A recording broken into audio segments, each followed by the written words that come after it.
Welcome to the C4 Canucks Hockey Podcast. Every week, they talk about the Vancouver Canucks with a fair amount of nonsense thrown in. Sure, they're never the first with the news, nor the best connected, and definitely more off the rails than on. But they've been talking puck the longest, and that counts for something, right? So strap in for the longest running, best mediocre Canucks Hockey Podcast. It's C4 with Chris and Anna. Hi, Anna. Hi, Craig. Hi, Chris. Hi, Craig. Once again, we are talking to robots. Yes. Which occasionally talks to us when said robot joins channel and tells us that said robot is recording. But apart from that, not that talkative. No, not at all. How was your week, Anna? Busy, but fun. Like, it was nice to have a little day off in the middle of it.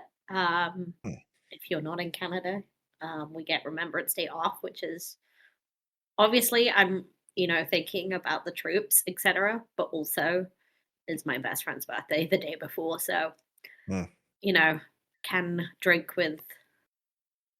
without worrying about the next day. Is okay. Like, I'm trying to think if I've been in the UK on Remembrance Day. I don't think I have. I've been around. Like, I distinctly remember places where like poppies have been like planted tenfold. Right. And it's not something you really see here. I would say Remembrance Sunday poppies, is a big deal in the UK. So it's the Sunday closest to Remembrance Day. And they have a big ceremony at the Cenotaph. But yeah, you don't get a day off. But poppies, it's a massive thing. And if you're not wearing a poppy on TV with like a month to go before Remembrance Day, you get in serious trouble. Interesting. See, I always make sure I have a poppy on from essentially November 1 through to November 11. And I had a conversation actually with my daughter's soccer team, like the first Sunday of November, where they were like, "Why are you wearing that rose?" Well, one, it's a poppy. But it's not November 11th. Well, no, but it's about what we're going to consider on November 11th. And, we had a little bit of a history lesson. I don't think I had much impact on them. Yeah, they're kids. It's okay. Yeah, it is what it is. But on the topic of soccer, my daughter, I think you saw, got to meet Vancouver Whitecaps captain, Ryan Gauld today. Very jealous dad she has. Yeah, very cool. Mm-hmm. I mean, kids have that kind of ability to ingratiate themselves with like celebrities in a way that would be slightly different for adults. But yeah, very cool moment for her. Yeah, my He's daughter, like the same size as her, right? Well, no, okay. No, he is tall, not the shortest, person on the team. There are shorter. But the way she's growing, who knows? So my daughter, she of many words, worked up the courage to say hello to him and thank you. But one of the young boys in front, it was him and his brother. The younger kid said, "Oh, who are you?" And he's like, "My name is Ryan Gauld." He's like, "Oh, my favorite player is Brian White." And Ryan thought that was funny. Yeah, I think that's charming. Anywho, we're not here to talk about the Vancouver Whitecaps FC. We are here to talk about the Vancouver Canucks. And I'm trying to think last week, did either of us give them much hope to get a lot of points out of the 4 games? I don't think so. I think the amount of points they got, 4, was the maximum we would have predicted, but I definitely don't think we saw any loser points in there. So the way the 4 came to be. Yeah, totally. That's what I was getting at. They did, however, do what you and I imagined was not possible and get a point. Well, actually, no, I say that they were going to beat the Avs because the Avs were out of goals. Yeah. They didn't score as many as they did the night before. It's so true. The Canucks, moral victory. Yeah. But McKinnon still can score. He has more goals in him, apparently, after. Oh, man. I mean, it was great for my pool. I won last week on the shoulders of Nathan McKinnon. Oh. I actually think I won this week, but there were many shoulders involved. Sure. I'm pretty sure I have won one and lost one in my leagues this week because I forgot about my lineup until Wednesday or Thursday. Oh, yeah. Oops. yeah, we'll talk a little bit about the week that was and whether or not emergency maintenance can be considered real emergency or real maintenance, and how that pertains to the crease for Vancouver. There was a signing. An epic deal was announced. I kind of forgot about that. It's not on the rundown because I forgot it happened. Oops. We'll maybe talk about it. Who knows? And then how will things play out as the Vancouver Canucks wrap up their road trip tomorrow night, that being on Monday, and then come back home for a couple before our next episode. Now, before we get into Rewind, I just want to let everyone know, due to Anna's extremely busy social calendar, we're having to shift our recording day by one next week. So we will record on Monday, which means the episode won't come out until Tuesday. So do not panic when no episode comes out on Monday the 24th. Look for it on Monday the 25th. But just, again, blame Anna. She's far too popular for her own good. Yeah, I'm going away the weekend before I move. Not smart, but... No. I didn't know you were moving, though, so, I couldn't talk you out of it. I didn't actually know you were going away either. That shows our listeners how tight we are. Anyhow, let's dive into Rewind. So the Vancouver Canucks, as we sort of let off the top, we let off the top and talked about, was the Colorado Avalanche. So we were recording while that game had started. And credit to the Vancouver Canucks, they decided that shooting the puck was an extremely important activity should you wish to win a game. Problem is the shots did not translate to goals in that game. We'll revisit shots and goals a little bit later. Yeah, the relationship between those two things. Nathan MacKinnon, on his shoulders, I won my hockey pool matchup. Credit to him for scoring about 1,000 goals over the course of the weekend. Apparently, this kid's good. He also helped me with some apples on pretty much every other goal he did not score. He loves apples. He does.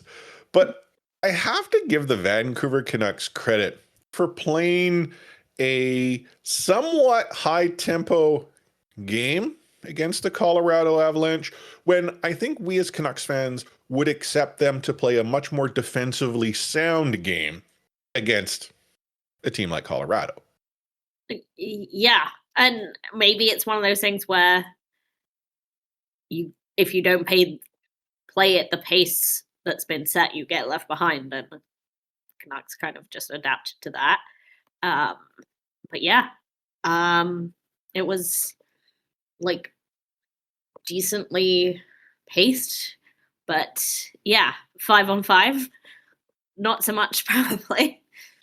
Oh, no. Yeah, the Vancouver Canucks dangerous. Scored 4 goals, and 2 of them were even strength. One of them was shorthanded. This is kind of a weird development, what we're seeing from Vancouver. They're getting shorthanded goals, not to the extent that we saw, was it 2 or 3 seasons ago when they were on the full-on PDO bender? They're on a PDO bender, but not the same level. But they did get themselves a power play marker. It was something you and I had suggested needed to happen. The problem is the penalty kill still don't kill. They got a shorty. Credit to Drew O'Connor, noted sniper, for scoring that. But the problem is that, the shorthanded goal does not end said power play. And do you know that there's this guy named Nathan MacKinnon and another guy named Arturi Lehkonen on the Avalanche? I hear they're good. Yeah, I hear they can be quite good. 2 for 3, I think that's a better percentage than 1 for 5. But I was told there will be no math, so not 100% sure on that. It's one of those things, right, where it's just like, this is not a sustainable way to get points if your PK still looks like that. Yeah. But Vancouver loses 5-3. I want to say in overtime it was Langhinen that coughed up the puck. I'm trying to think if that was the game. There was one of the overtime losses where Lankinen, he fought the save and then proceeded to completely play himself out of position in an effort to poke check said puck without poking it or checking it. And to be fair to Lankinen, Yeah, I think so. Because to be fair to Lankinen, Blackwood was doing that with almost every save he made. Yeah. And Canucks not capitalizing it as much as they should. But yeah, they got it to overtime. This was my first time, and maybe this is either a sign of Canucks not scoring very often or me not paying attention, but I work 3 blocks from Rogers Arena. I'm in this area quite a lot in general. That was the first time I've ever heard the goal horn outside the arena. Oh, really? Yeah. So I could hear it from the SkyTrain, and I was like, can you always hear it from the SkyTrain? Yeah. I have never heard it. Okay. But yeah. I mean, I wonder if I could not just like pay attention. blasting outside, but it is loud enough that it resonates. And I think some of it has to do with the fact that the towers that are now built around cause the sound to echo a little bit more. Yeah. And I wonder if it's actually louder, like the top of the arena. I don't know. Don't know. Anyhow, Vancouver Canucks lose in overtime, but loser points are points. They got one in the bag. People always said that. Yeah. Fast forward to Remembrance Day. The Vancouver Canucks had the Winnipeg Jets in town, and I don't think you or I gave them much hope of winning said game. Now, spoiler alert, Canucks did not win, but they tried to make a game of it early. In fact, they had a lead, Anna. Yeah, they did. Like, it's so funny to me whenever media kind of presents a narrative of a game and it gets completely turned on its head in the first period, and the whole battle of the goalies, Demko versus Hellebuck. Like, we weren't sure whether Hellebuck would start. He did. And yeah, and then there's 5 goals in the opening frame. Yeah, so 5 goals. Vancouver themselves got 2 of them. The fact is, though, they had themselves a lead. You had a power play marker from Jake DeBrusk, game on head, Vancouver going whole hog. Winnipeg, though, not bad team. And Vancouver, horrible penalty kill. And, put the 2 together. And suddenly Vancouver finds themselves down not 1 goal, down 1 goal going into the second. Now, if you're keeping track, who was it that started this game, Anna? I believe it was one Thatcher Demko. It was Thatcher Demko. Thatcher Demko, having returned from his emergency maintenance, which we discussed last show, he played the first period. And then when the second period starts, it was not Thatcher Demko that came out on the ice, taking those warm-up laps and shots. No, it was Kevin Lankinen. And, suddenly people are like, what? Most may immediately assume injury, but us here in Vancouver, we have to recognize that sometimes a goalie's got to go. Everyone, so I was in the bar for this game. I watched a period and a half of it, maybe just over, before an event. So I accidentally created a watch party of people that don't usually watch Canucks games, because that's where we met. And everyone, including people that don't really watch or are familiar with current Canucks hockey, said, oh, I wonder if he's just doing a longer. Yeah, exactly, right? I mean, it happened once, but once is enough. I have bad news to share, Anna. Thatcher Demko is on injured reserve because he hurt himself. Apparently, unrelated to maintenance, unrelated to as I saw in Wyatt's, who, again, the feud still goes on and he knows what he did. In Wyatt's Discord, someone called it the platypus muscle. Yes. I like that. Yeah, we're going to have to take that one. Yes, that's the thing. Like, they can say unrelated, but we'll never really know that. Unrelated in this case means not the same injury. No. Like, when they showed they finally got the video and they're showing it and they're like, oh, it's probably like groin or hips or this. It's like, cool. They're all, interconnected. Yeah, your human, the human body is all attached. Things, yeah, right. So, yeah, he's out. And the fact that he's on injured reserve means that, Thatcher is not coming back for the foreseeable future-ish. Kevin Lankinen, we believe in thee. Steal us some wins. One might suggest he did this week. Yeah. Yes. That's the thing. Like, I feel bad that we called the previous episode, we can't keep a good Demko down. You take responsibility for that. I just take your title suggestion and I paste it. I make no editorial. So I say we, unless you it give was me me. Choice. Yeah. Sometimes I do. But yeah, this one was all on me, and I apologize for that.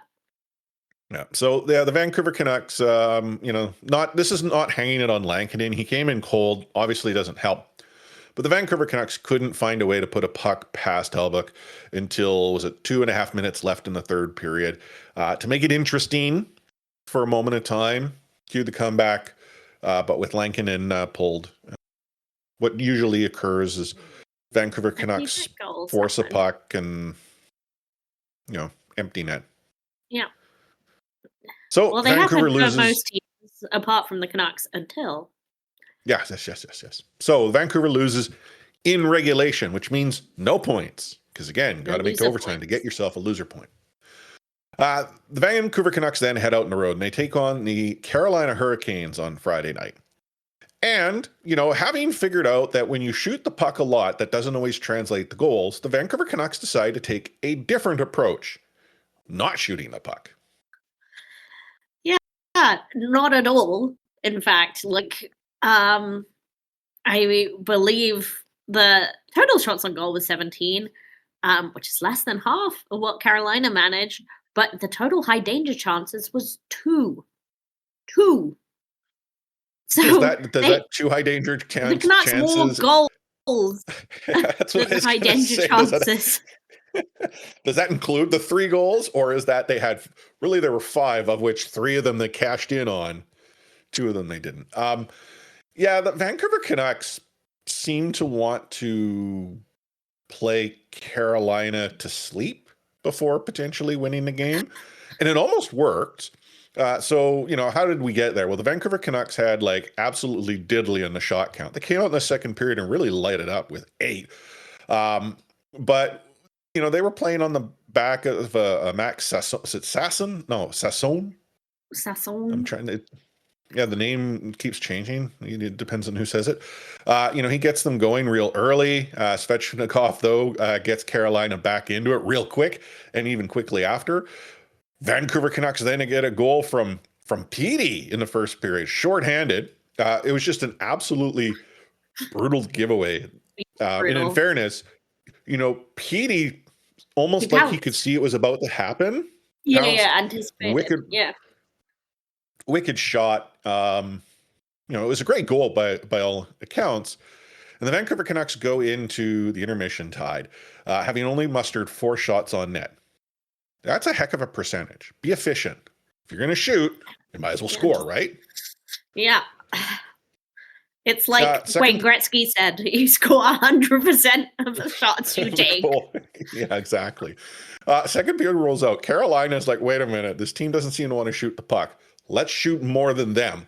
Carolina absolutely peppered Kevin Lankinen the entirety of the period. But somehow, the Vancouver Canucks take the lead on a very early power play goal from Connor Garland.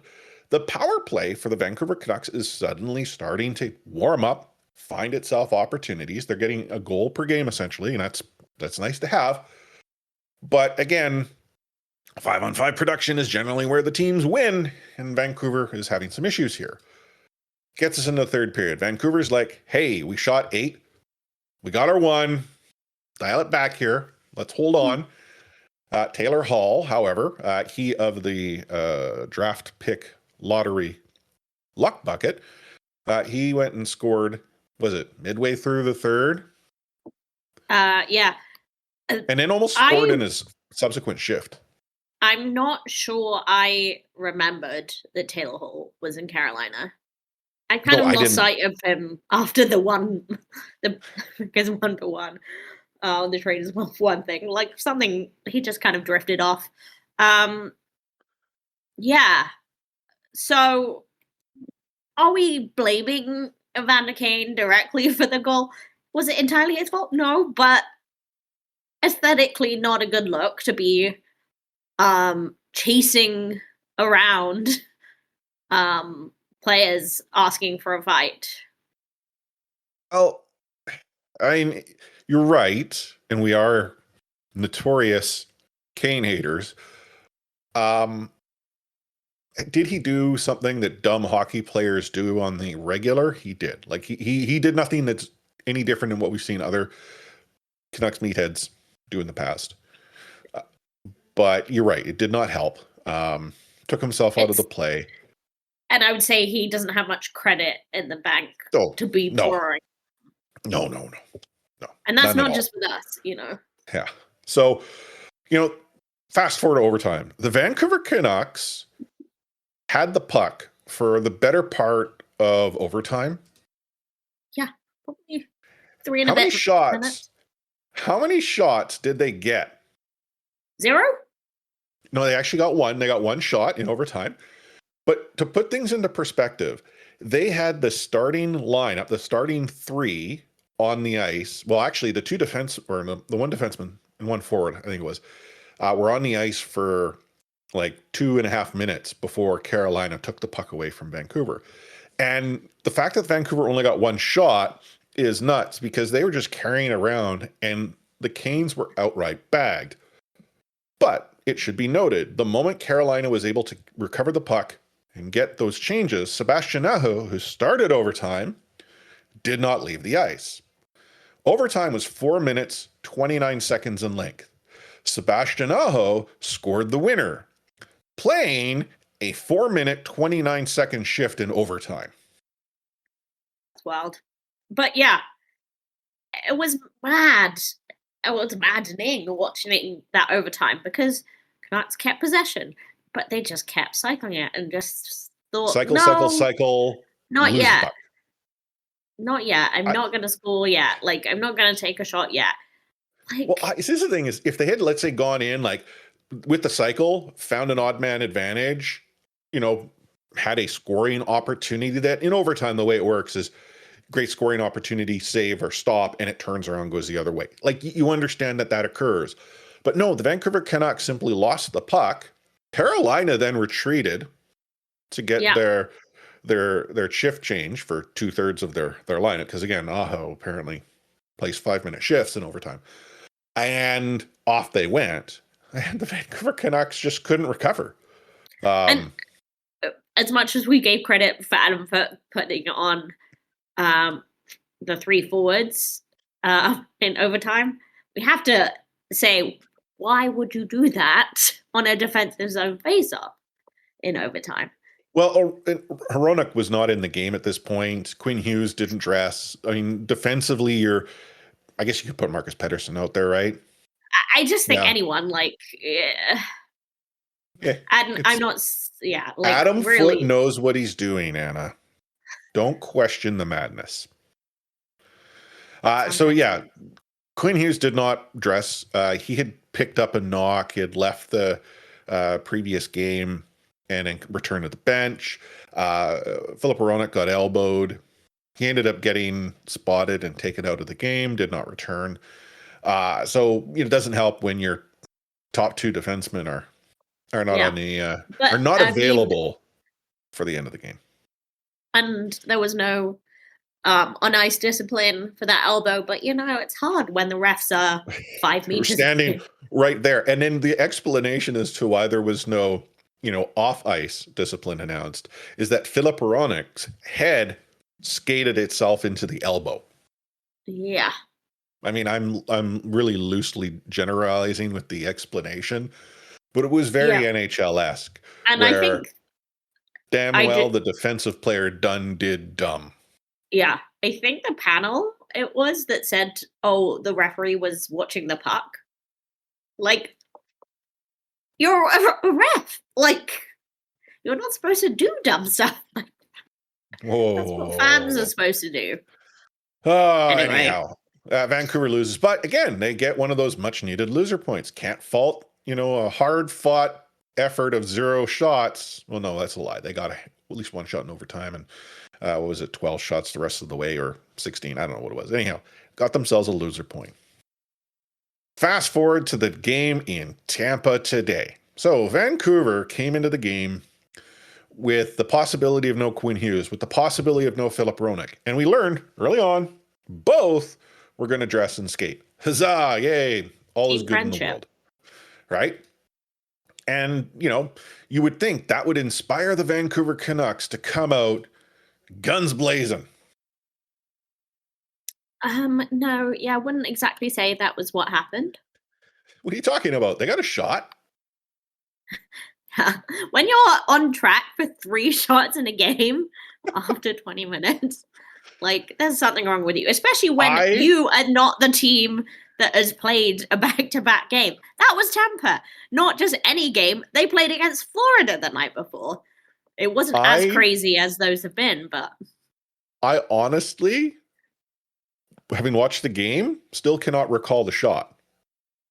Neither can I. And I did watch the game also. It was like the Vancouver Canucks. Go ahead. No, I was just going to say the only thing I remember from the first period is Connor Garland taking on a man twice his size. Yes, well, I mean, toughness, is key to this roster. But the thing about Garland, you look at Garland, he's the type of guy that you're like, yeah, I think he would, start fighting someone bigger. It's just sort of the way he is, right? He's scrappy-do energy, and someone on Blue Sky pointed out to me that was a very apt comparison and included a screenshot of Scrappy-Doo shaking Ronald Reagan's hand. Yeah, so Connor Garland gets into the fight. He leaves the game, does not serve the penalty himself, goes and gets tended to. Uncertain, at least I hadn't yet heard, as to what may have come from the fight. But he came back to the bench and played a little bit longer in the game before eventually retreating and not returning. Because heaven forbid the Vancouver Canucks not suffer some form of injury and loss of a player game after game after game. Yeah. The injury bug returns. But Vancouver's down a goal. They're lucky to be down a goal after one. Being outshot 13-1. Tampa arguably should have had at least 2, maybe 3 goals in the first period. Kevin Lankinen did his utmost to try to keep Vancouver in the game in the first period. Second period was better, loosely. I mean, the Vancouver Canucks did look like they had woken up. They were actually playing defense again. They found the occasional chance to generate opportunities. And on the power play, Jake DeBrusk evens the game up. Doesn't even brings the game back within 1, having already given up a goal to Gunsel earlier on. Sorry. That's my and I mean, talking of special teams, I love to see that Canucks went 2 for 3 and Tampa went for 0 for 2. And honestly, there were times that I thought Tampa were going to score, but usually that was not on the power play. I thought the penalty kill, dare I say it, looked okay. But, also concede the fact that Tampa, back-to-back nights, you knew that they were going to run out of gas eventually. So the Vancouver Canucks, having mustered a pretty okay second period, which, I mean, the bar at this point in the first period where neither one of us can recall how they got a shot. Go into the third period and you're like, hey, I wonder if they might be able to squeak a point out of this game, right? They've gotten loser points before. Maybe they can do it again. And in the span of approximately 45 seconds, the Vancouver Canucks proceeded to not only tie it up, but take the lead, add on another minute, and now they have themselves a 2-goal lead. The Vancouver Canucks went from a team who, hey, I hope we get the loser point, to suddenly finding themselves with a 4-2 lead, having seen goals from notorious snipers Kiefer Sherwood, Linus Karlsson, and Drew O'Connor. Yeah. Okay, the Sherwood goal, Sherwood tipped it wide. Banked in off a Tampa Bay skate. That's the way Canucks luck was going tonight. I know. Linus Karlsson, I thought that was crazy. Worked hard, got his goal. Drew O'Connor's goal is probably the goal that, one might say, it was actually not a bad one. But yeah, 4-2. And how is this night going to go for the Vancouver Canucks, or actually the afternoon?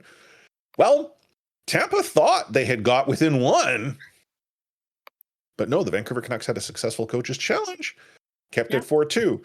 For a missed stoppage. I love that. It's so weird. And then you don't have to watch replays over and over again of a skate on a line. No, you just had to watch the small little, tablet that they show the referees zooming in as to determine the triangulation of a high stick. Which happened, was it 45 seconds or something previous? Anyhow, regardless, doesn't matter. Vancouver Canucks are still holding a 2-goal lead.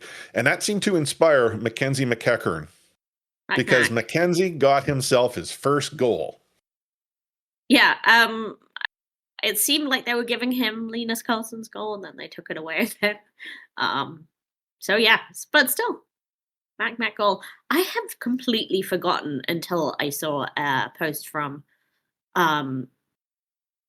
David Quadrelli that Mac was not a rookie, just out of college, and that he had has previous NHL experience. That is news to me. Yeah, there you go. Okay. Well, I mean, I've been thinking about it this week. We advertise ourselves as the longest running true best mediocre. It's qualitative assessment that we make, but we're the best mediocre Canucks podcast. Do you know that we are the best mediocre Canucks podcast who's podcasting about not even the best mediocre NHL team in the Canucks? One might argue the Canucks are at best mediocre, but not the best mediocre. Yeah. Should we change it to at best mediocre? Or maybe longest running best mediocre covering at best mediocre Canucks. There we go. There we go. Yeah. There we go. But then anyway, if we're getting McEachern's, I'm sure, storied and starry NHL career, and also where Taylor Hall plays, I'm sure will trend us back towards mediocre. Yeah. The Vancouver Canucks then got themselves an empty net goal, finally scoring one, having not had an opportunity yet all season, when Marcus Pettersson turned around, wheeled and dealed, and fired the puck down the ice. When he first did that, I'm like, what are you doing? There's too much time on the clock. And then it clues in. Oh, wait, the Vancouver Canucks currently are holding a 3-goal lead. Let her rip, Marcus. Let her rip. Be okay. Talking and returning to the subject of special teams, the power play goal from Jake DeBrusk, that Petey assist where he peeks round the player and just shoots it. Oh, so vintage. So this is my pool WhatsApp chat. They're not big Petey fans right now. Guys paid to score goals. We've talked about this on the podcast. Petey is not being put in a position to score goals. Yes, he should be finding ways for what he's paid because he's a superstar. At least we'd like to hope he is. But you have to consider, Petey is being put into defensive zone faceoffs. He's being put into a position where he's having to put his body on the line. The dude's on pace to block 170 shots this season. Yeah. Generally, that's not something you want your first line center to be doing. But that's how you win a Selke. Tonight, he had something like 15% of all starts were in the offensive zone. So, the fact that he's not only able to get points, as to which he did, multi-point night for Petey. Multi-point nights in a row. He's having to work his butt off just to get that. Dylan Cousins, 80% offensive zone face-off rate. I mean, the 15% tonight is not indicative of Petey. It's more like low to mid 40s. Yeah. For his season. So again, fewer starts in the offensive zone, but yeah, give the guy an opportunity. I bet you he's going to score. That said, how dire is it that the Vancouver Canucks need to rely on him as a matchup center, as a defensive center, as your penalty kill definitely forward? Can't count on people like Evander Kane, who I know is not a center, but who just makes constant mistakes. And and the effort level isn't there at all. Yeah. Yeah, it's funny that we're this far into talking about the Tampa game and we haven't said that Quinn Hughes had himself another 4 assists on the night. Mhm. I hear Quinn's good. Yeah, I think that's a measure of how good he is. It's So we like accept that as standard. game he doesn't play, and the Vancouver Canucks struggle. And the game he does play, they struggled for a while, but a goaltender kept them in the game, and they found themselves some silliness in the third period to score a win. But you're right, Quinn Hughes, 4 assists, and when he was on the ice, the Vancouver Canucks did look more threatening-ish after the first period. Anyhow, Vancouver gets themselves 4 points out of 4 games, which is considerably better than what I think you and I had imagined. Well, maybe not the way it had happened. Maybe we would have thought like 2 wins, 2 losses. But the point is, the Vancouver Canucks got 4 points. That takes us into the week that will be. So they have a back-to-back game against the Florida Panthers Monday night, or Monday afternoon, depending on your perspective. They fly home to take on the Dallas Stars Thursday night, and then the Calgary Flames Sunday night at 6 p.m. So, Anna, Florida, Dallas, Calgary, what say you? I mean, under promise, over deliver. Let me say 2 points. Okay, so I was going to say 2 points. What game? Calgary. So, okay, same. If there is a tire fire that's burning brighter than the Vancouver Canucks, it is the Calgary Flames. The Calgary Flames, it's still early in the season, but I think they've won Team Tank this year. Yeah. I mean, also you may think, oh, you just beat Tampa 6-2. How can you be so negative? We've got a back-to-back with a very tired Kevin Lankinen, who has faced however many shots in the last. Do you think Lankinen starts in Sunrise against the Panthers? I mean, he has to. I think he has to, because if you didn't give him Tampa off, you have to. Yeah. Hey, Patera can play against Calgary. Or I actually don't know how the Abbotsford goalies, the 2 injured goalies, are doing. Maybe one of them will come back. I don't know. I've shared, said this before today. I'll say it again. Kevin Lankinen is the reason why the Vancouver Canucks got themselves 3 of those 4 points.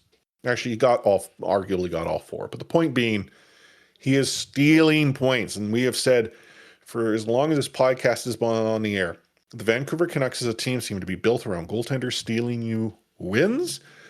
We've reached the point where stealing points is good enough. Yeah. So, 2 points out of Calgary. They're going to straight up lose against Florida and Dallas. They're just better teams than Vancouver is. But, hey, Vancouver Canucks listen to the show and want to prove us wrong. You do that. Love that. You make us look bad.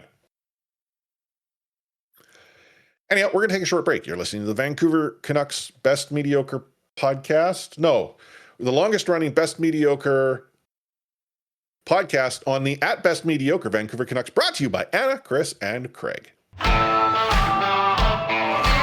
Take hitting out of the game. You can't hit anymore, so don't do it. The unsportsmanlike conduct, I want to get an explanation on it. No kidding. Because how do you get suspended for unsportsmanlike conduct? Plus interference. There's no interference there. He had the puck.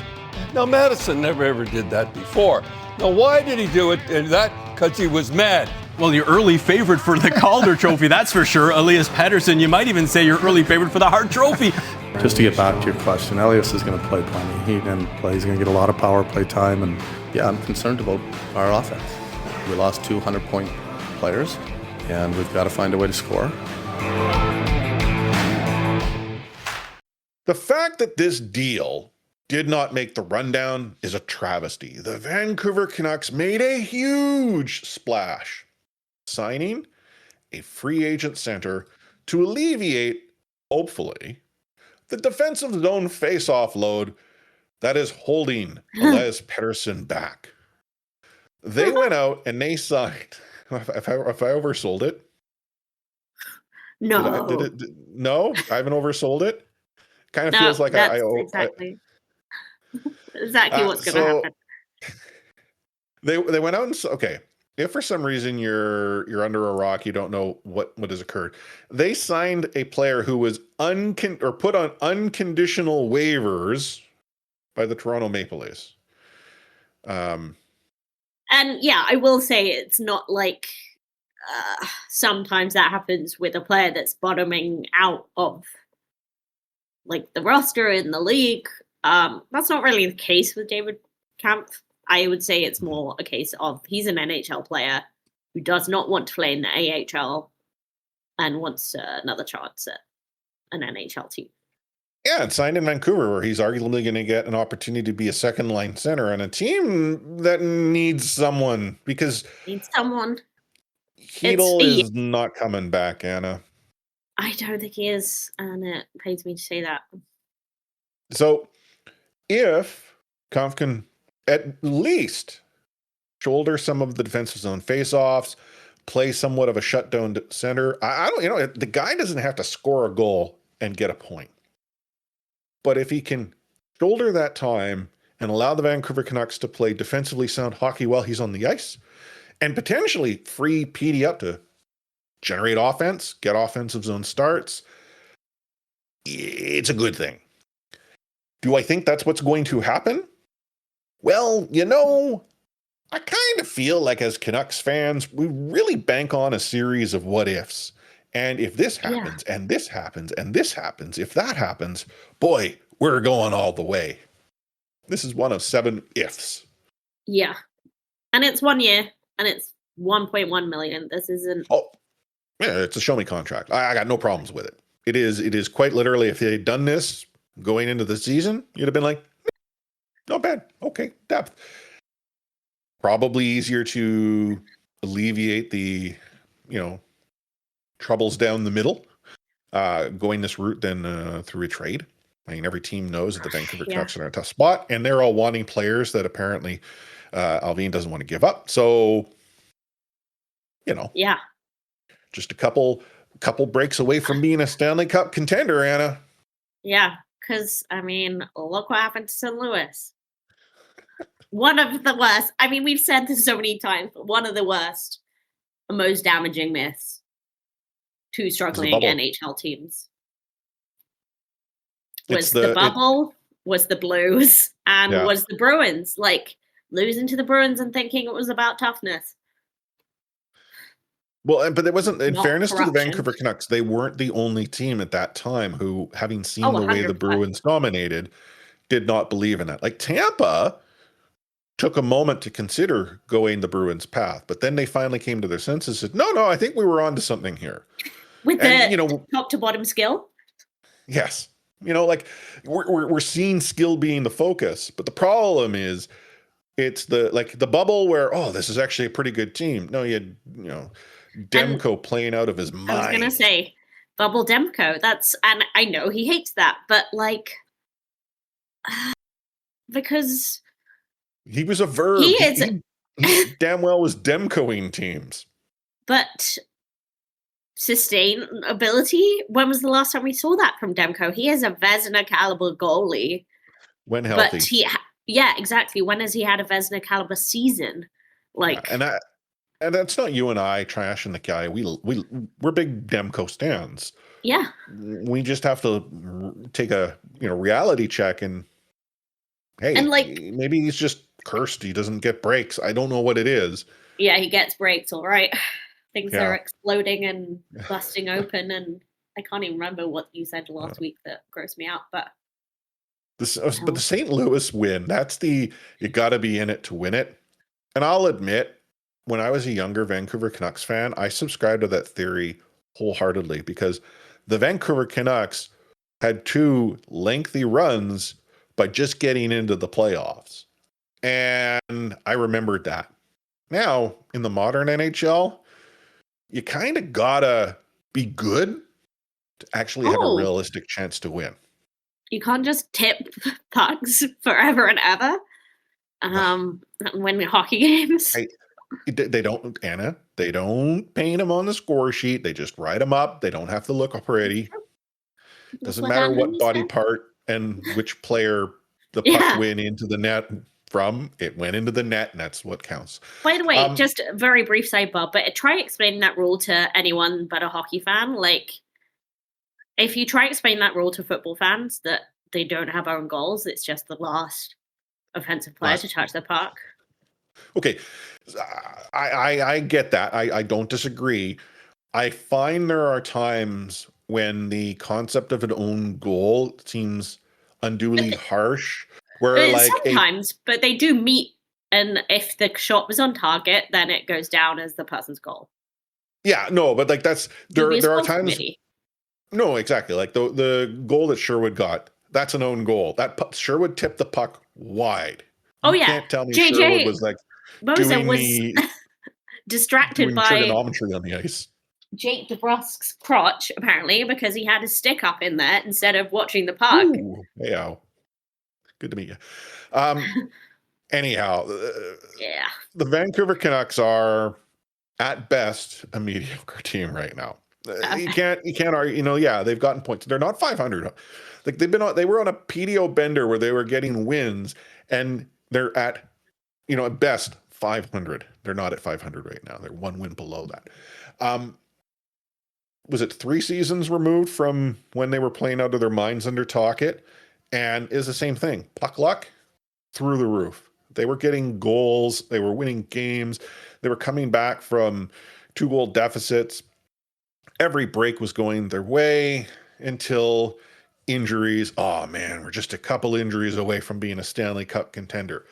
They weren't a Stanley Cup contender. Like they were lucky as you could be. And yes, you need to be lucky to be good and good to be lucky. But my goodness, this team isn't that. And the reason why we're sort of, harping on this is Jim Rutherford sat down with Ian McIntyre to talk shop. Now, Jim, when he talks shop, Jim says stuff. And, questions of things like rebuilds came up. Now, Jim's like, no, you don't rebuild this team. Well, what if you lose Quinn? We can't rebuild this team because we've got these good young players. You don't rebuild when you have Petey, and you don't rebuild when you have Willander, and you don't rebuild Yeah. I mean, Jim, is that you? I mean, it actually is. Jim? Jim? Meet Jim.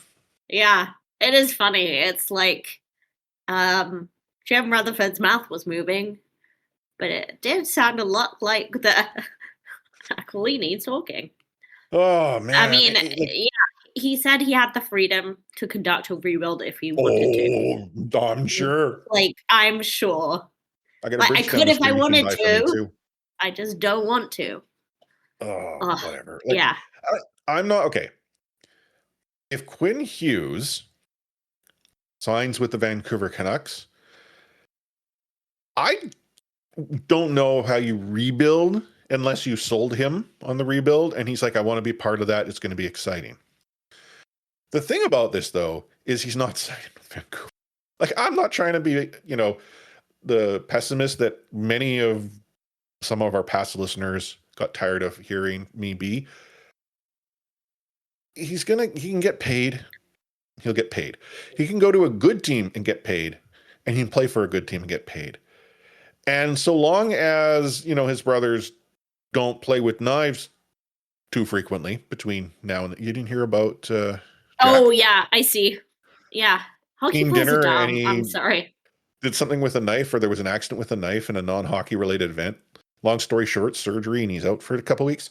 But no, the point is Hughes is going. Now, if you were to say Hughes isn't here, you don't rebuild because you still got a good team.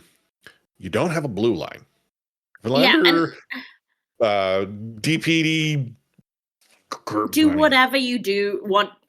Yes, I agree. If you can keep Quinn, as in re-sign him, don't rebuild. Yes, sure, because you just want to do whatever it takes. But if he goes, which is just more likely than not to happen, you got to consider it because. Friend of the show, Patrick Johnston, he reshared something that he had actually spoken about at the end of last season. I genuinely don't recall him sharing this because to me it would have resonated. But his sources have shared that Mike Gillis, we're talking way, way back, went to the family or Francesco and said, hey, I can trade Kessler to Anaheim for both their first round picks. I got a deal on the table for Burrows to the Flyers for their first round pick. Yeah. I can get us 4 first round picks. And yes, we will rebuild this team, but we'll be able to do it quick because we're going to have 4 top tier players immediate in our system. 1 or 2 of them maybe able to get into the NHL game right away. It'll free up this money. And Francesco or Luigi, I'd have to think it was Luigi, but Francesco said no. Apparently Francesco told Gillis, what, Kessler wants out. I'll talk to him. He'll stay. Yeah. Spoiler alert. I mean, stay he did not. Yeah, we talked about that. Wasn't as good later on. I know. And Mike Gillis saw, we talked about this last week. Mike Gillis saw the way the cookie was about to crumble. And beyond that, like Trevor Linden saw it. Eventually. Yeah. And just like, if any of these like things had been acted upon, think where we'd be now. Like, rebuilt. The late great Jason Botchford said, like, I can't wait for it to go the other way. And that's what we're talking about. We want it to go the other way as soon as possible. And that means doing something about it now. Yeah. The worry is that, well, look at Buffalo. You know what? Yeah, you're right. Buffalo, they've had some issues. How many other teams, though, aside from Buffalo, have blown things up and rebuilt? Yeah. And I got to think it's something to do with the city of Buffalo. Well, it's also to do with their terrible owners, but yeah. Which, I don't want to say the Aquilinis are terrible owners in the sense of the NHL game. They've put money into this franchise. But you're right. I mean, but they're holding it back. They are. And that's their, I don't discount the entire Buffalo theory. But there are teams who were good when the Canucks were, who then blew things up and were bad for a spell, who are, again, good.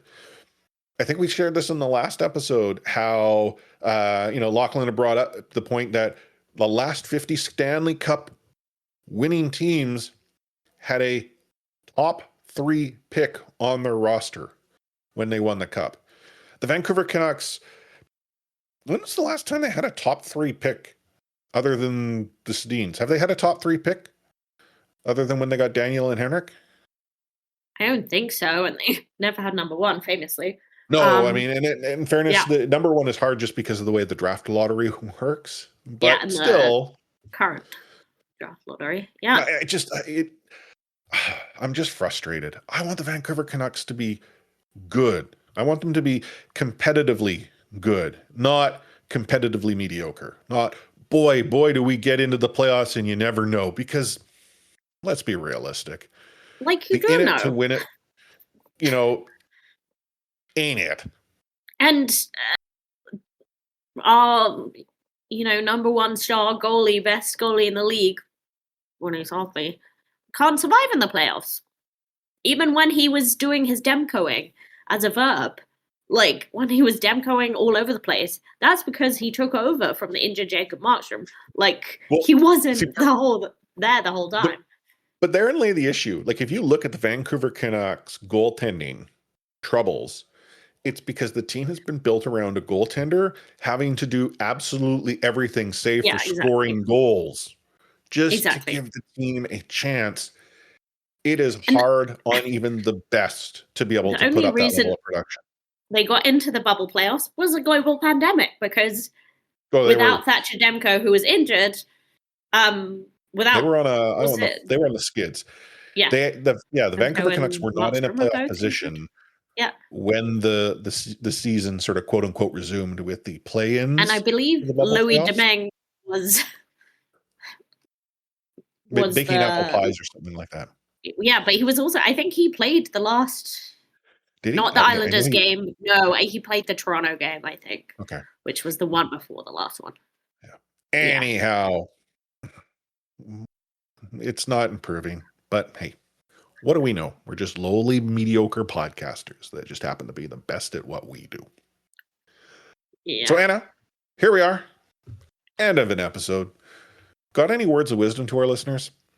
I want to say two things that are completely unrelated, but they're both in my mind. First of all, shout out to friend of the show, Daniel Wagner, who this week was told by Vancouver is awesome in a way that's not very awesome anymore. No, that they no longer needed his hockey coverage. So unfortunately, yeah, a tremendous writer lost his job. He started a Substack. I encourage you to subscribe and attach a monetary. He chose a different platform than Substack. Yeah, Substack sucks. And I not Wags. Wags, yeah, top tier. Wags, yeah, and I do on Substack, unfortunately. But yeah, it does suck. So yeah, shout out to Daniel Wagner.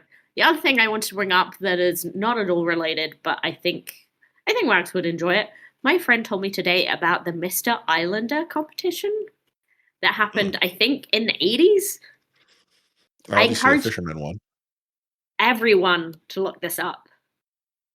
And just, you cannot imagine hockey players today having this kind of sense of humor or smarts. But it's essentially the Islanders competing in a beauty pageant. Cool. Yeah. I am surprised that didn't make it into their 30 for 30 episode. I know. Which on its own was good. Essentially it's happened. But the NHL and the Islanders quite nearly allowed an owner to own a team who had no money and many other issues at play. And you would think the NHL would learn their lesson with the Islanders. No, they tried to repeat the same mistakes years later with the Preds. Anyhow, it's the NHL for you. Words of wisdom for me. No matter how many times the girls of the soccer team you coach tell you they don't like double knotted laces, you double knot those laces. Yeah, gotta do it. It's like, I don't know how exactly it transpires, but like if those laces aren't double knotted, they find ways to untie. Like I could have my laces tied up once and they would stay that way forever if I wanted them. But these girls, no, their laces like magically untie themselves. I am osmosis. Yeah, but I am also that person. My laces untie quite a bit too for an adult. So I don't know. I feel it. Me and my assistant coaches all came today tying laces. It was just like a nonstop thing. In fact, like I'd tie the laces on one foot and that same girl would come over with the other foot untied, having watched it untie, running back out on the field. Like, again, no idea how that works. Anyhow, if you've reached this point of the show, as we always do, we talk about where you can find us. And one of the best places to converse with Anna and I is in C4 Discord, discord.io/C4 podcast. You can also converse with the podcast on social media. We are at the C4 podcast on X. We are the real C4 podcast on Threads, and we are at c4podcast.com on Blue Sky. Speaking of c4podcast.com, that's our website with our back catalog, for the most part, available to all of our listeners. I say for the most part, because there were some that were lost in the transitions way back. And if you want to support us from a financial basis, you can do so through Buy Me a Coffee. Buy Me a Coffee, otherwise known as? Buy Me a Pint. And you can do that by going to buymeacoffee.com/C4 podcast. You can throw a few bucks our way as a one-off. Anna and I will buy pints eventually. We might be able to do that at an upcoming Vancouver Golden Knights game that we're going to both be at. Yeah, so true. But if you wanted to support us... Yep. On a recurring basis, you can do that as well. It's like $5 a month, or for the entire year, $50. And when we talk about cash, we're talking about Canadian funds. So for those of you who have a currency that is not Canadian, there's a good chance you can get an even better deal, all things considered. Exchange rates, and that was, funny business. But on behalf of Anna, E4603, myself, Chris at Lightforce, I'm going to sign off this episode with those magical words. We out.